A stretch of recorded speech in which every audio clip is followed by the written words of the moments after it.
بسم الله الرحمن الرحيم الحمد لله الذي هدانا لهذا وما كنا لنهتدي لولا أن هدانا الله لقد جاءت رسل ربنا بالحق الصلاة والسلام على رسول المصدق والمصطفى الأمجد والمحمود الأحمد أبي القاسم محمد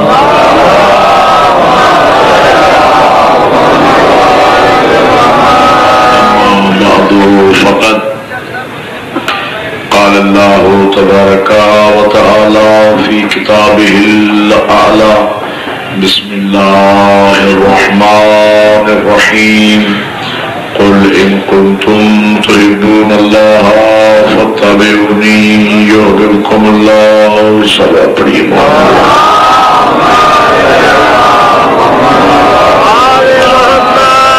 برادران ایمانی موالیان حیدر کرار و عاشقان حسین ابن علی، آج کی یہ مجلس ہمارے سلسلہ گفتگو کی چھٹی مجلس ہے، اور میں نے آپ حضرات کے سامنے قرآن مجید کی جس معروف ترین آیہ وفی ہدایہ کی تلاوت کا شرف حاصل کیا ہے، اس میں خالق کائنات ارشاد فرما رہے ہیں قل ان کنتم تحبون اللہ فاتبعونی یحببکم اللہ۔ حبیب ان لوگوں سے کہہ دیجئے کہ اگر تم اللہ سے محبت کرنا چاہتے ہو فاتبعونی، پس میری اتباع کرو، یحببکم اللہ، تو اس اتباع رسول کے نتیجے میں اللہ تم سے محبت کرے گا۔ گویا خالق کائنات نے اپنے لیے عشق و محبت کا محور و مرکز ذات رسالت کو بنایا ہے، اور یہی وجہ ہے کہ ہم شیعیان علی ابن ابی طالب نے بھی سنت الہی پر عمل کرتے ہوئے اپنے لیے عشق و محبت کا کعبہ بطول کے بابا کو بنایا ہے۔ ہم جنہیں مانتے ہیں پیغمبر کی وجہ سے مانتے ہیں، جنہیں نہیں مانتے پیغمبر کی وجہ سے نہیں مانتے، جن کا اقرار کرتے ہیں ذات رسالت کی وجہ سے، جن کا انکار کرتے ہیں ذات رسالت کی وجہ سے۔ لوگ کہتے ہیں شیعہ فقط اہل بیت کو مانتے ہیں، خدا کی قسم اور عظمت مصطفیٰ کی قسم ہم اہل بیت کو نہیں مانتے، ہم صرف مانتے ہی محمد کو، اس لیے کہ ہم نے سیدہ کو بذات رسول سیدہ کے کہنے پہ نہیں مانا، نبی کے کہنے پہ مانا۔ ہم نے حسن حسین کو جوانان جنت کا سردار نبی کے کہنے پہ مانا ہے، حسنین کے کہنے پہ نہیں مانا۔ ہم نے علی کو مولا علی کے کہنے پہ نہیں مانا، غدیر سے پیغمبر نے فرمایا من کنت مولا ہو فہذا علی مولا۔ بات صرف اتنی ہے کہ ہم آل اور اصحاب کو برابر نہیں مانتے۔ میں نے عرض کیا تھا آپ حضرات کے سامنے کہ جو پیغمبر کو اپنے کاندھوں پہ اٹھاتے ہیں انہیں اصحاب محمد کہا جاتا ہے، جنہیں خود نبی اپنے کاندھوں پہ اٹھائے انہیں آل محمد کہا جاتا ہے۔ دیکھیں آج سے 1400 سال پہلے ایک بزرگ نے، ایک شخصیت نے پیغمبر اسلام کو اپنے کاندھوں پہ اٹھایا تھا، ساری امت کو وہ اٹھانا آج تک یاد ہے، نعتوں میں اس احسان کا تذکرہ ہوتا ہے، اچھی بات ہے کہ اس نے پیغمبر کو اٹھایا۔ لیکن میں ایک سوال پوچھتا ہوں کہ مسلمان تیری غیرت سے سوال ہے، مجھے بتا کہ جس نے تھوڑی دور تک پیغمبر اسلام کو اٹھایا وہ اٹھانا تو آج تک یاد ہے، تو ان ہستیوں کے بارے میں کیا خیال ہے کہ جنہیں خود محمد نے اٹھایا؟ جو ہے یہ نہیں، جس نے پیغمبر کو اٹھایا وہ اٹھانا تو آج تک یاد ہے، نعتوں میں اس احسان کا تذکرہ کیا جاتا ہے، لیکن یعنی اس کی شان بڑھ گئی کہ جس نے پیغمبر اسلام کو اٹھایا۔ برائے دنیا کام عالم محمد بلند تر محمد بارے دیگر بلند تر صلوات، نعرہ تکبیر، نعرہ رسالت، نعرہ حیدری۔